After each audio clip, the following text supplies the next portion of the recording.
प्रणाम मित्रों। तो चलिए आज हम लोग आदिकाल पर चर्चा करेंगे। मुख्य रूप से हिंदी साहित्य इतिहास को 4 कालखंडों में विभाजित किया गया है।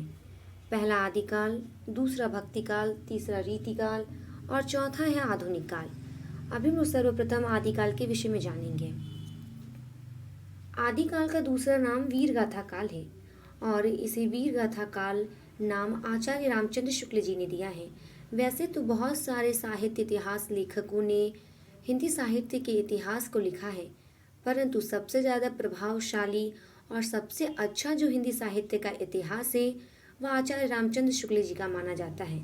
इसीलिए उनके द्वारा किए गए काल विभाजन का अध्ययन हम लोग करते हैं। उनके द्वारा किए गए काल विभाजन में सर्वप्रथम है वीर गाथा काल और हिंदी साहित्य के आरंभिक काल का नाम आदिकाल पंडित हजारी प्रसाद द्विवेदी जी ने रखा था। तो चलिए पहले हम लोग आदिकाल के विषय में पढ़ते हैं। हिंदी काव्य के इस आदिकाल में भारत में कोई प्रभावशाली सम्राट न था। राज्यसभा छोटे छोटे राज्यों में विभक्त थी। उत्तर पश्चिम से मुसलमानों के आक्रमण हो रहे थे। राजपूत राजा कभी तो अपने शत्रुओं को नीचा दिखाकर अपना मान गौरव बढ़ाने और कभी केवल अपनी वीरता दिखाने के लिए आपस में युद्ध करते थे। प्रायः धर्म रक्षा के लिए मुसलमान क्रांतिकारियों के साथ लड़ाई होती थी। आपस में युद्धों का कारण प्रायः राजकुमारियां होती थी।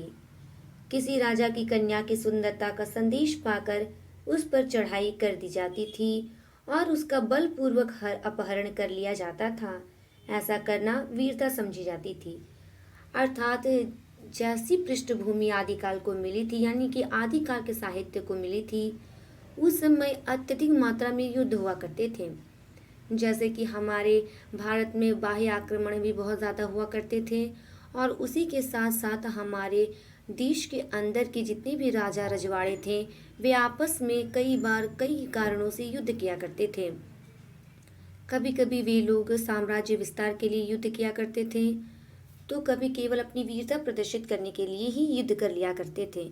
और इसी प्रकार की पृष्ठभूमि को पा करके हिंदी साहित्य के आदिकाल ने जन्म लिया और इसी पृष्ठभूमि में हिंदी साहित्य का आदिकाल पला और बढ़ा है। इसी समय धन और विजय के लालच में मुसलमानों ने आक्रमण करने प्रारंभ किए। राजपूतों को मुसलमान आक्रमणकारियों से युद्ध करने पड़े। राजपूत राजाओं के दरबार में बहुत से चारण और भाट रहा करते थे। युद्ध के समय वे अपने आश्रयदाताओं और उनके पूर्वजों के यज्ञ, उनकी रणकुशलता, वीरता आदि का गान करते और शांति के समय उनकी दीन प्रियता, गुण ग्राहकता और ऐश्वर्य आदि की प्रशंसा करते। दरबारी चारणों और भाटों ने वीर रस की कविता की।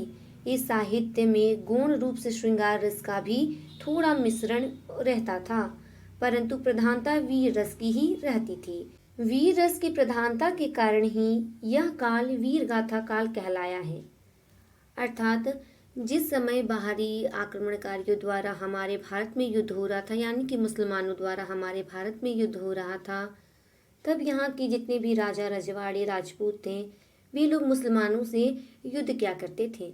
उसी के साथ साथ उनके जो चारणिया भाट उनके दरबारों में रहा करते थे, जो कि कविताएं रचा करते थे या संगीतों की रचना किया करते थे। तो वे लोग जब युद्ध होता था तब अपने जो आश्रयदाता है उनके गुणों का यशोगान करते थे और शांति के समय भी वे अपने आश्रयदाताओं के गुणों का, संघर्षों का, उनके ऐश्वर्य का, उनके दानी प्रवृत्ति आदि विविध प्रकार की प्रवृत्तियों का वे लोग वर्णन किया करते थे। कई चारण और भाट ऐसे भी हुआ करते थे जो कि एक सैनिक या तो सेना नायक या फिर एक सारथी के रूप में युद्ध में भी जाया करते थे और वे लोग युद्धों को देखा करते और अपने आश्रयदाता के लिए, यानी कि अपने राजा के लिए पुस्तकों की रचना किया करते थे और उन पुस्तकों में वे लोग अपने राजा के संघर्षों का, उनके द्वारा दिखाए गए रणभूमि में वीरता का प्रदर्शन किया करते थे और इसी के प्रदर्शन के लिए अत्यधिक मात्रा में वीर रस का प्रयोग हुआ करता था। वैसे तो आदिकाल में थोड़ा बहुत श्रृंगार रस का भी प्रयोग हुआ है, परंतु प्रबल रूप से जो है वह वीर रस का ही प्रयोग हुआ था। इसीलिए इस काल को वीर गाथा काल नाम दिया गया, क्योंकि इस काल में वीरों की गाथाएं अत्यधिक मात्रा में रची गई थी और उसमें वीर रस का अत्यधिक मात्रा में प्रयोग किया गया था। इसलिए इस काल को वीर गाथा काल नाम दिया गया है। यह साहित्य मुक्तक काव्य प्रबंध काव्य के रूप में उपलब्ध है। इस काल की पृथ्वीराज रासो, बीसलदेव रासो, खुमान रासो, जयचंद्र प्रकाश, जयमयंक, जस चंद्रिका, आलाह खंड आदि प्रसिद्ध काव्य रचनाएं हैं। पृथ्वीराज रासो तथा आला खंड में दो वीर गाथा काल की प्रसिद्ध रचनाएं हैं।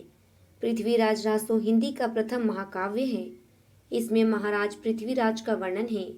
आला खंड जगनीक कवि का बनाया हुआ है और इसमें आलाह उदल नामक वीरों का वर्णन है। अब यह रचना अपने मूल रूप में उपलब्ध नहीं है, अर्थात उस समय बहुत सारी वीरों की गाथाएं लिखी गई थी और उस समय जो साहित्य की शैली थी वह दो प्रकार की शैली थी। एक थी प्रबंधनात्मक शैली और दूसरी थी मुक्तक शैली। इस शैली में बहुत सारे रासो काव्य लिखे गए थे। उनमें से है पृथ्वीराज रासो, बीसलदेव रासो, खुमान रासो, जयचंद्र प्रकाश, जयमयंक, जस चंद्रिका, आलाखंड। ये सभी जो रचनाएं हैं वे आदिकाल की प्रसिद्ध रचनाएं हैं। इनमें से सबसे प्रसिद्ध जो है वह है पृथ्वीराज रासो, जिसमें पृथ्वीराज चौहान जी के विषय में बताया गया है। और इस महाकाव्य की रचना उनके सबसे परम मित्र और उनके जो दरबारी कवि चंद बरदाई जी थे उन्होंने किया था। और उसी के साथ साथ आलाखंड नामक एक और प्रसिद्ध रचना है इस काल की, जिसकी रचना कवि जगनीक ने की थी और इसमें आलाह और उदल नामक दो वीरों का वर्णन किया गया है। इस काल की रचनाओं की भाषा दो प्रकार की है। एक तो पुरानी अपभ्रंश, जिसमें साहित्यिक प्राकृत के बहुत से संज्ञा और क्रिया शब्दों, कारक चिन्हों और विभक्तियों का स्वतंत्रता पूर्वक प्रयोग हुआ है, और दूसरी वह जो जनसाधारण की बोलचाल की भाषा थी। इन दोनों को डींगल और पिंगल नाम दिया गया है। डींगल को पूर्व प्रचलित साहित्यिक प्राकृत का अवशेष मात्र समझना चाहिए, जिसका क्षेत्र सीमित हो जाने के कारण धीरे धीरे ह्रास हो गया। पर वीर काव्य की रचना के लिए यह ठीक थी। इसमें कवियों को पूरी पूरी सफलता मिली। पिंगल साहित्य रचना के लिए नहीं थी। यह उत्तरोत्तर उन्नति करके आगे ब्रज भाषा के नाम पर प्रसिद्ध हुई। अर्थात आदिकाल में जितनी भी रचनाएं हुआ करती थी वे दो भाषाओं में हुआ करती थी। पहला जो था वह था पुरानी अपभ्रंश, जिसमें से साहित्यिक प्राकृत के बहुत से संज्ञा, क्रिया और उसकी विभक्तियों का स्वतंत्रता पूर्वक प्रयोग होता था, जिसे डींगल कहा जाता था। और एक और भाषा थी जो कि थी पिंगल, जो कि जनसाधारण की भाषा थी, यानी कि ये भाषा आम बोलचाल में प्रयोग में लाई जाती थी। पहले में यानी कि जब आदिकाल प्रारंभ हुआ था तब वीर काव्यों में पिंगल भाषा का अत्यधिक मात्रा में प्रयोग हुआ, परंतु धीरे धीरे इसका उपयोग घटता गया और इसका ह्रास हो गया। परंतु पिंगल जो थी वह भले ही साहित्य के लिए एक नई भाषा हो, परंतु धीरे धीरे इसका प्रचलन बढ़ा और आगे चलकर यही भाषा ब्रज भाषा के नाम से प्रसिद्ध हुई। और ब्रज भाषा जो है वह हिंदी पद्य क्षेत्र में बहुत ही महत्वपूर्ण भूमिका रखती है, क्योंकि इस भाषा का प्रयोग बहुत से कवियों ने अपनी रचनाओं में किया है।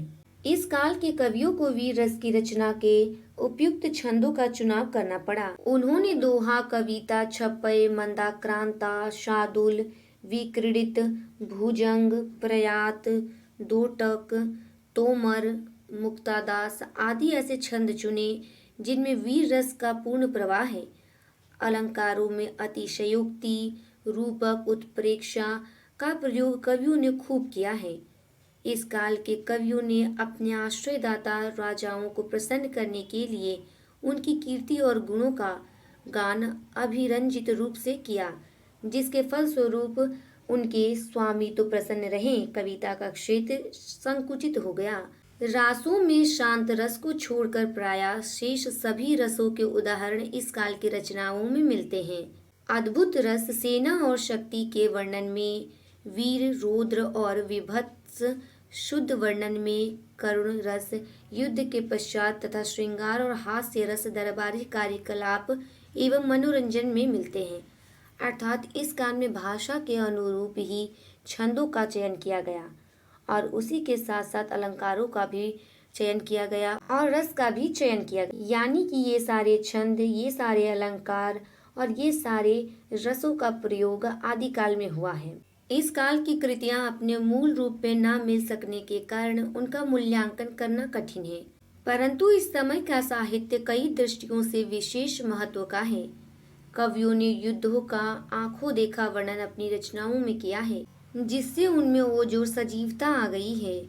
उनमें वीरस का ठीक परिपाक हुआ है। हाँ, यह बात अवश्य है कि जिन रचनाओं पर कवियों ने अपने स्वामियों की चाटुकारिता एवं अतिशयोक्तिपूर्ण प्रशंसा की है, कवित्व की दृष्टि से बहुत साधारण है, परंतु अन्यंत्र इस काल के साहित्य में जो ओजपूर्ण सच्चा वीर रस का वर्णन मिलता है, वह हिंदी साहित्य में बेजोड़ है। अर्थात इसी प्रकार से आदिकाल में वीर रस का प्रयोग हुआ और हिंदी साहित्य का जन्म हुआ। इसके आगे हम लोग भक्ति काल के विषय में अगले वीडियो में चर्चा करेंगे। तब तक के लिए धन्यवाद।